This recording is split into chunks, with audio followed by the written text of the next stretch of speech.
Imagine this. A country sends its most secret message and feels completely calm because the message is encrypted. But the key to that cipher is already on the other side.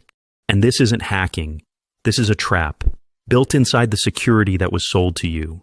Visual, a night office, documents on the desk with black redaction lines, the clack of an old telex, distant city lights. The story we're telling today is the coldest kind of hidden history, because there is no explosion, no screaming, no blood, only messages being read. And the name of this story is Operation Rubicon. Visual, Swiss mountains, fog, a silent factory silhouette, a sterile production line, a mechanical rhythm. At the center of it stands a company, Crypto AG. It sold Swiss-made encryption to the world. Governments bought it for diplomacy, for armies, for intelligence, for the riskiest conversations. And everyone felt the same thing. We're safe now, because encryption works like this in the human mind. You press a button, the message goes out, the other side decrypts it, life continues. You don't look at the inside, you look at the result. But hidden history always has one question. If you can open it, can someone else open it too? Visual, a map room, pins on the wall, sealed folders on a table, no readable text, the hum of a single lamp. In 2020, major investigations exposed something. Behind the security brand, there was an operation running in silence for years. The claim was simple, but the impact was terrifying. The CIA and the BND secretly controlled the company, and the devices were designed so that customers' ciphers could be broken more easily. This is where the fear begins. This is not a one-night cyber attack.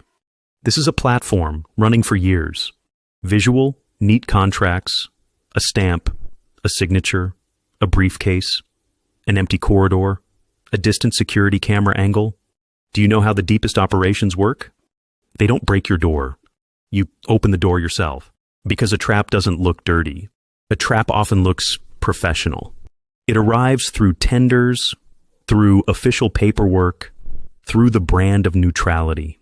Switzerland, the symbol of neutrality. And that symbol was the strongest mask in the story. Visual, the feeling of a neutral country, quiet streets, clean offices, invisible tension. Now imagine this. A foreign ministry sends an urgent message at midnight. An embassy writes a risky sentence. A military stab transmits a plan. And sometimes these messages write history, and you don't see any of it on screen. You only see the outcomes. One side seems always one step ahead. In talks, someone's reaction feels too accurate. And sometimes it's as if the other side read your thoughts before you did. This is the most modern form of cover-up. You don't hide the document. You change the flow of reality. Visual, two parallel routes, thin lines on a map. One line breaks, the other continues. No single object dominates. Why was it called Rubicon? Rubicon is known in history as the point of no return. Once you cross it, nothing is the same. And the name isn't just a symbol, it is the logic of the operation. Once you sell trusted encryption to the global market, and that market becomes readable to you, shutting it down becomes a risk. If you stop, everyone will ask, why? If you continue, the silent advantage continues for years. Visual, archive boxes loaded at night, car doors closing softly, a streetlight flickering. Sources say the operation was first known as Thesaurus. Then the name Rubicon was used. And that the code name Minerva also appears inside the CIA. Even those details tell you one thing. This wasn't an idea. It was a structure, living for years. Visual, an old telex room, paper feeding out, no readable text, server noise on one side, silence on the other. There's a very important psychological game here. What does the buyer of an encryption device usually do? They don't open it and analyze the code. They relax, because it works. If the message goes, it works. If it decrypts, it must be secure. But in systems, the biggest lie is this. Working does not mean safe. If the encryption is built so that, for certain parties, breaking it is easier, everything on your side still looks normal. You only feel secure. And this story is built on that feeling. You bring your secret with your own hands. Visual, a locked metal cabinet, a latch, the shadow of a key, watched from the hallway. Now think for a moment. If you could read a country's diplomatic messages, what do you gain? You don't just gain information. You gain intent. You gain fear. You gain plans. And the most dangerous advantage is this: knowing the other side's plan while it's still on paper. Sources say this operation allowed the reading of messages from many countries worldwide. The market expanded for years, and roughly 120 countries bought these devices. Visual, a world map, lines connecting, cities glowing, a distant phone ring in the background. The deep part of this story is that it never appears on stage. When you hear secret operation, what do you picture? Dark streets, surveillance, weapons, midnight meetings. Rubicon is different. Rubicon is an infrastructure operation.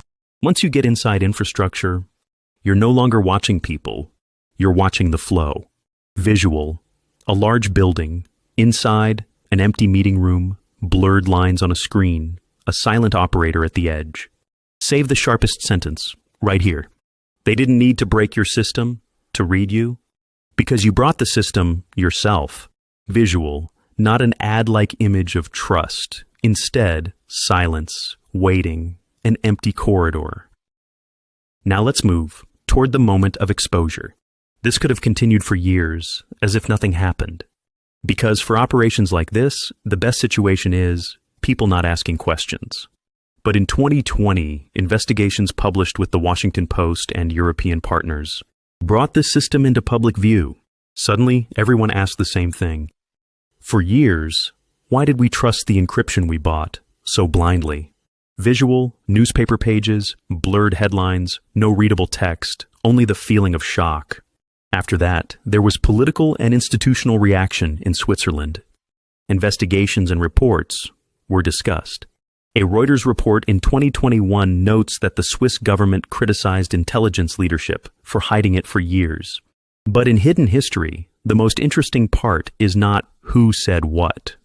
The stronger question is this: if a platform like this could operate for years, in a place that symbolizes neutrality, what other black boxes do you trust in the world?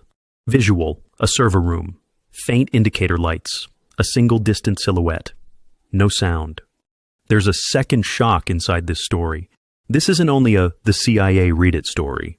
It is also a market story. Because this platform works like this: more customers, more traffic, more traffic, more choice. More choice, more selected reading. This isn't a romantic "we read everyone" fantasy in the documents. It's priority. It's selection. It's a door that opens when needed. Visual, an empty briefing room, a red line on a map, weak light in one corner, nothing looks like a poster. Now add one more layer to increase retention. Why does this story make people uneasy? Because it looks like technology, but it's really about trust. When a country buys encryption, what does it buy? Not just a device. It buys trust. It buys privacy. It buys the feeling of control. And if that feeling is sold and there's a trap inside it, you hand over your secret with your own hands.